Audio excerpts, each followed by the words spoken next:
night, January 25th, 8 p.m. on the eastern coast of the U.S. near New York City. We are in the middle of a huge snowstorm. I went out there earlier to shovel, and I was out there for maybe half an hour. By the time I got back to the first part where I shoveled, there were 2 inches of snow on the ground after half an hour. So it's coming down out there, and it's still coming down. I don't even know how much is out there. Yeah, so welcome. I hope if you are in this weather, I hope you're staying safe. Pumpkin, would you like to join us? I just woke her up, so she may or may not decide to come over here. Fractal, you're invited as well. They're both sleeping. Yeah, as I said, it's been nice being inside all day and just being cozy and chill and getting a lot of work done. I took a nap earlier. It just feels good just to lay low. Hey, Kevin, I hope you're having a great evening. Are you getting any snow where you are? I know you said you do get snow. I just didn't know if you're part of this whole extravaganza here. Cheers. So I want to start with a quote by somebody and see if you know who this is. I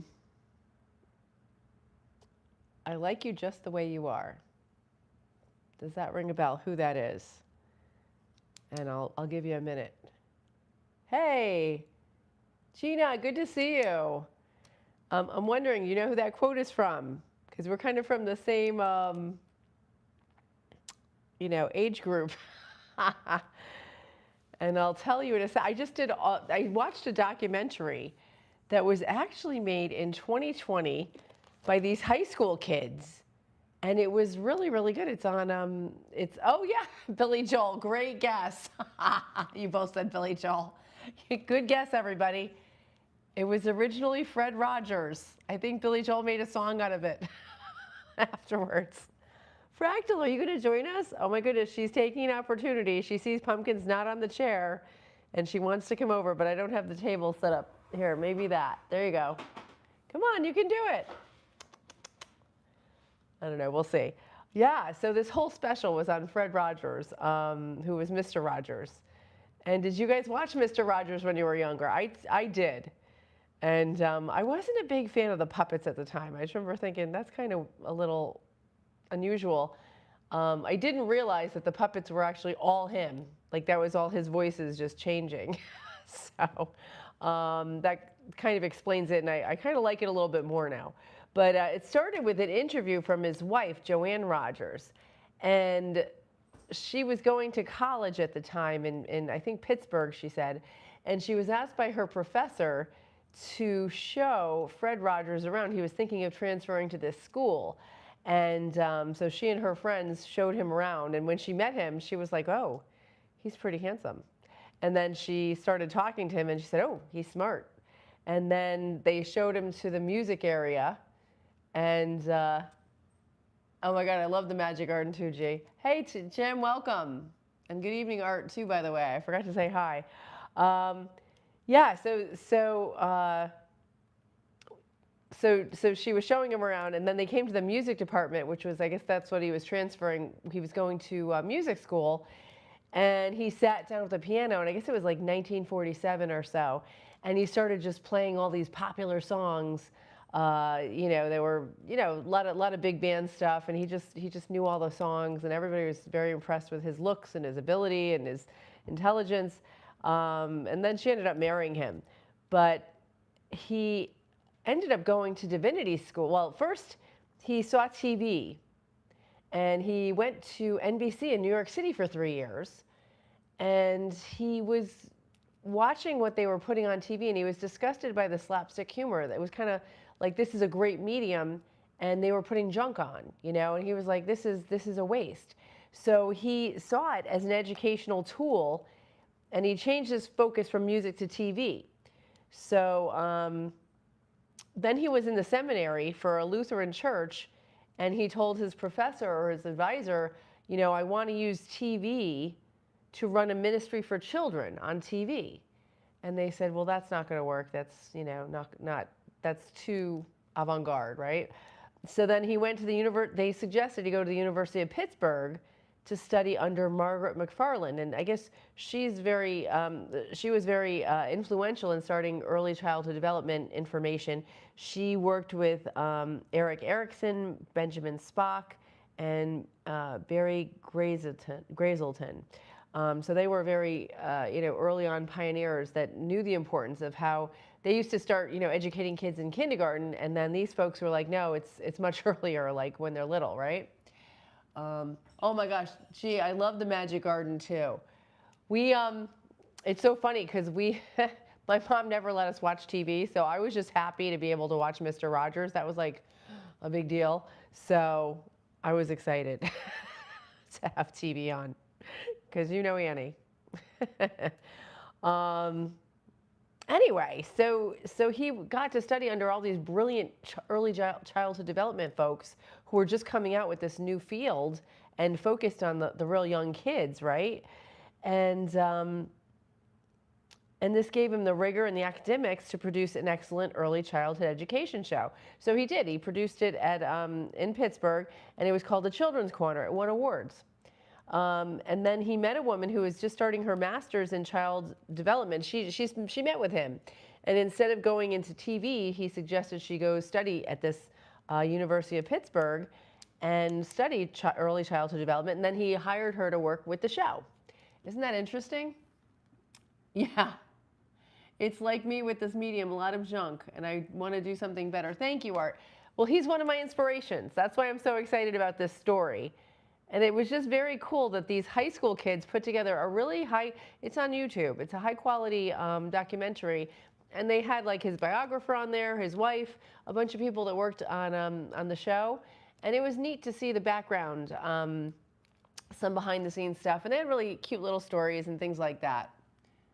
Yeah. So, highlighter collections, welcome. Yeah, it was a great show. Yeah, there was a movie. I did see that movie about him too. Yeah. I don't know what you're saying, Lighter Collections. If you're here to troll, welcome. I love you, and just hang out, because you might shift your perspective on stuff. Okay. What else? Let's see. Okay, so then he met this woman. Her name was Hedda Sharapan, and she worked with him to develop the show, because she was studying these heavy topics during the day with her master's with childhood development. And then she noticed, like from the first show, that he was just naturally applying them. And they were tough topics, like inclusion, like helping kids understand the difference between real and imaginary things, and just helping kids sort out the world. And she knew that this was a medium that would help reach these kids and help them understand the world better, which was so cool. So then Margie Whitmer was a producer on the show, and she said she never knew what was going to happen. They would come into work and he'd have like an idea, and he would just, go for it, which was very cool. Yeah, and by the way, I want to thank our moderator, Imran Hossain, for keeping the chat positive and, and full of mom energy. And you're welcome to make comments if you disagree with something, but, have it be something we can talk about. Hi, Kenneth. Nice to see you. I don't know what you're talking about. Hi, Vicky. Welcome. Oh, it's cold and snowy in Ohio. My God, I know. You know what? She is over there. She's thinking about coming over, but she's not really moving. So I'll work on getting her over here, Vicky. Thank you. Okay. So, what else? Oh my gosh. So he produced 900 episodes. And he used that complex childhood theory just naturally to come to life, and it was well grounded in child development. So another thing he did that was very different was he looked in the camera and he spoke to kids as people, and he spoke to them as equals. And if you notice whenever they show video of him that is, like when he was interacting with kids, he would get down to their level and look them eye to eye, which was also very rare for the 60s and 70s.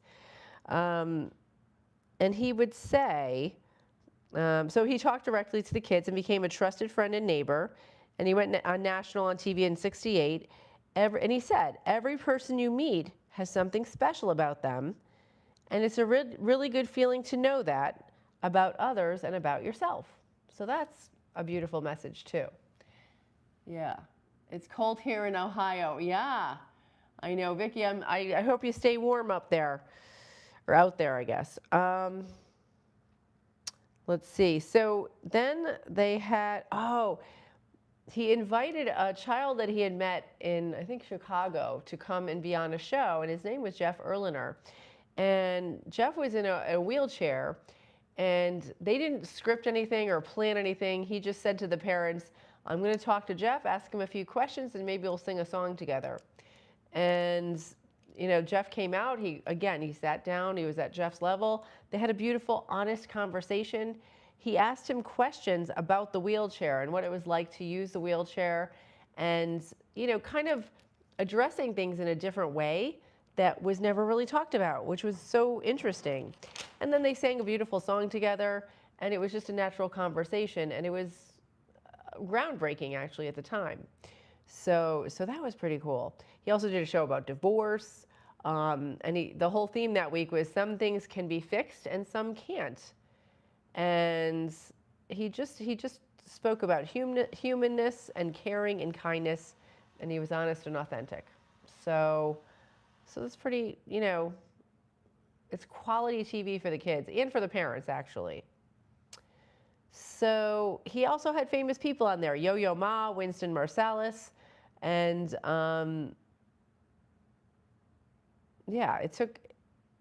then he also did one about his fish died. So he brought up the topic of death. Then he went outside, he buried the fish, he told a story about how his puppy had passed away when he was a dog. His dog had passed away when he was a child, and how his family comforted him and how he felt. So talking about these concepts that kids, had to deal with in their lives that were heavy, that weren't just, surface stuff, is really, really groundbreaking and incredible that he did this. And also, he was a composer, so music was important when he was doing this. And he even did an episode where he was angry as a child, and he wanted to bang things, and his parents they said, oh, don't do that. And he just would go and bang the piano, and they didn't seem to mind that, he said. So he started playing piano, and then he learned that after he played for a little while, he started angry, and then he calmed down and he was peaceful. It was a way to work out his emotions. So he was giving kids tools to work out their emotions. Yeah. Hi, Ben, welcome. I'm doing great. How are you? I hope you're doing well. Thanks for asking. And then, oh my goodness, so he had a piano player who was famous at the time, Johnny Costa. I believe his name was Johnny Costa. But he did a different song. He had the same basic song, but he did a different arrangement for every show. So if you listen to all the 900 shows, not one of the intros is the same, because the piano player would just, have at it. Oh, I'm so glad. Thanks, Ben. I appreciate that. Okay. And then he considered the TV show a visit with the kids, because some kids were lonely. They were, they were not getting the attention they needed at home, and he knew that because he was a lonely kid. I mean, he had attention and he had love, but, being a kid sometimes can be lonely. So he treated the show as a TV visit, so it would sort of help stave off loneliness. And they showed a clip of an interview of him on Charlie Rose. And he said this, and it's actually still true today. I don't know when the clip was from, but it seemed like it was at least 20 years ago, probably even more. So Fred Rogers said, I'm very concerned that our society is much more interested in information than wonder, in noise rather than silence. How do we encourage reflection? So those are still questions that are so important today. And we're involved in information and gathering things and external stuff and mocking people and, all the things that are not that important. And how do we get back to reflection? Okay, let's see. TV from that era was contrived, shallow, and lacking any consciousness. Rogers stood out. I agree with you, Art. Yeah, that's so true. Um,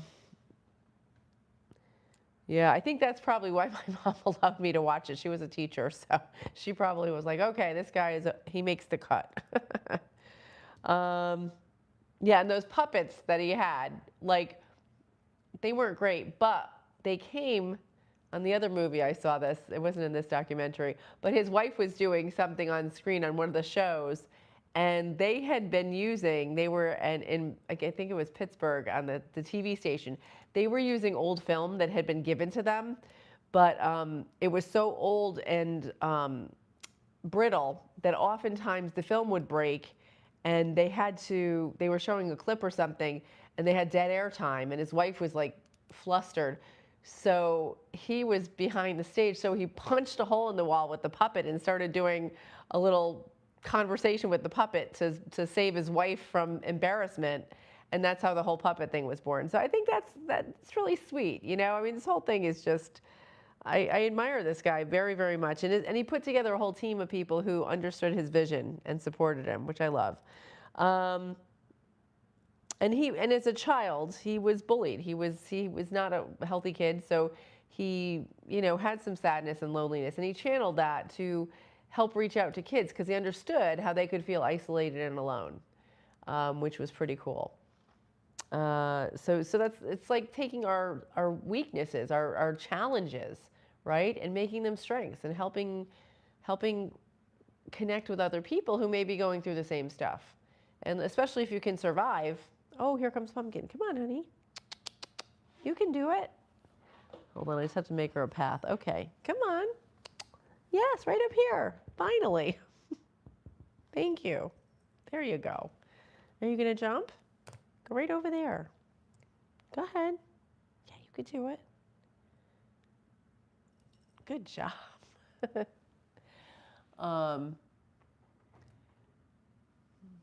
just get her in the frame finally. There we go. Thank you for coming over here. I won't put the mic on you because I'm lucky you're even here. Thanks for coming over.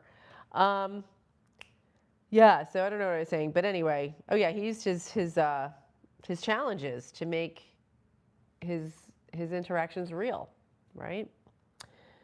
And his wife was saying his humor was whimsical and silly, but never degrading people. So that was, you know, that was pretty clear.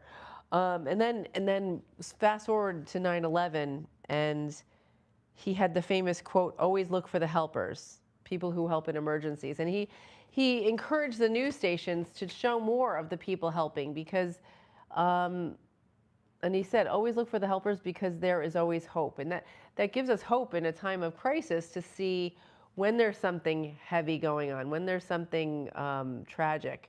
There's always people that come to aid, come to help, and that gives us hope that it's going to be okay, right?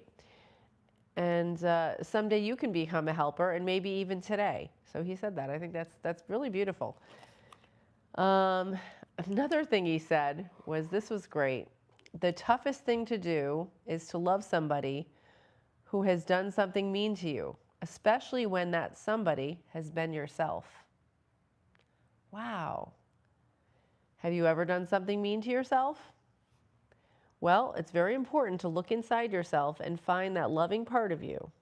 That's the part of you that you must take good care of and never be mean to, because that's the part of you that allows you to love your neighbor. And everybody's your neighbor, he said. Respecting and loving your neighbor can give everybody a good feeling. Wow, that's so good. Come on, honey. Yeah, so let's see. Hey, alien cowboy farmer. Oh.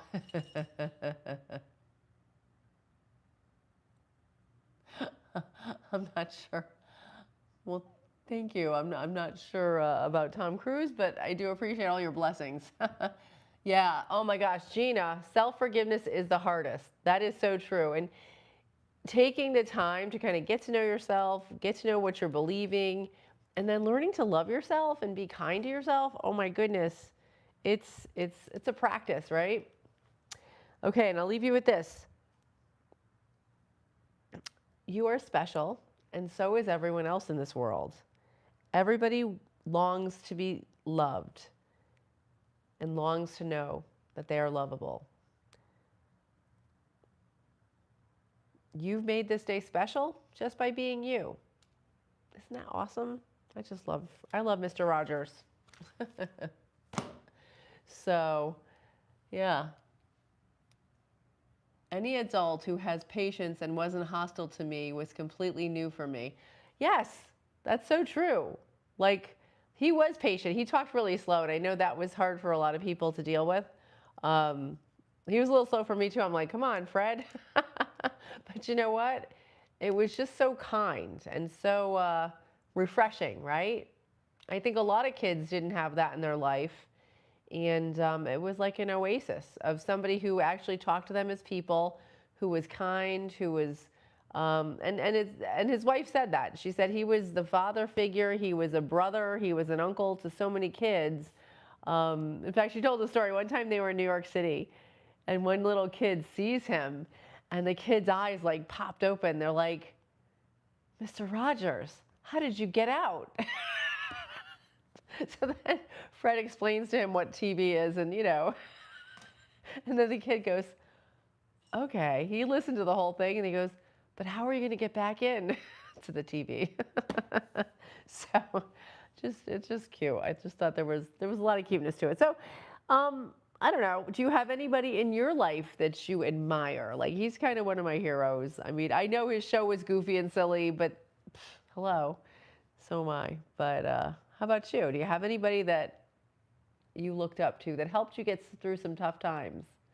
I'm trying to think if there was anybody else. Yeah, some cartoons were good, right? Yeah, it was safe and affirming. Yeah, thank you, G. Yeah, and I appreciate it, Art. Thanks for all the comments. Yeah, it was an emotional one today. This is what happens when I have time to think. So are you guys staying safe in the storm? Does everybody have enough milk and bread? I don't know what we go crazy for when there's bad weather. A friend of mine works in a store, and they're like, people that don't even drink milk are buying milk. What do they need it for?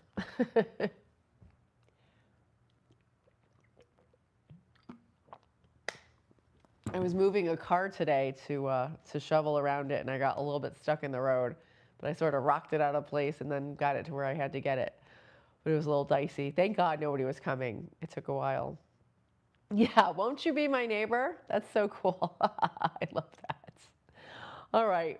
Well, listen, I appreciate you guys. That was super fun. It was nice, listening to his stuff. And I didn't even put everything in here because I didn't want to bore you. But I just thought it's good. It gives you hope that there's good people in the world.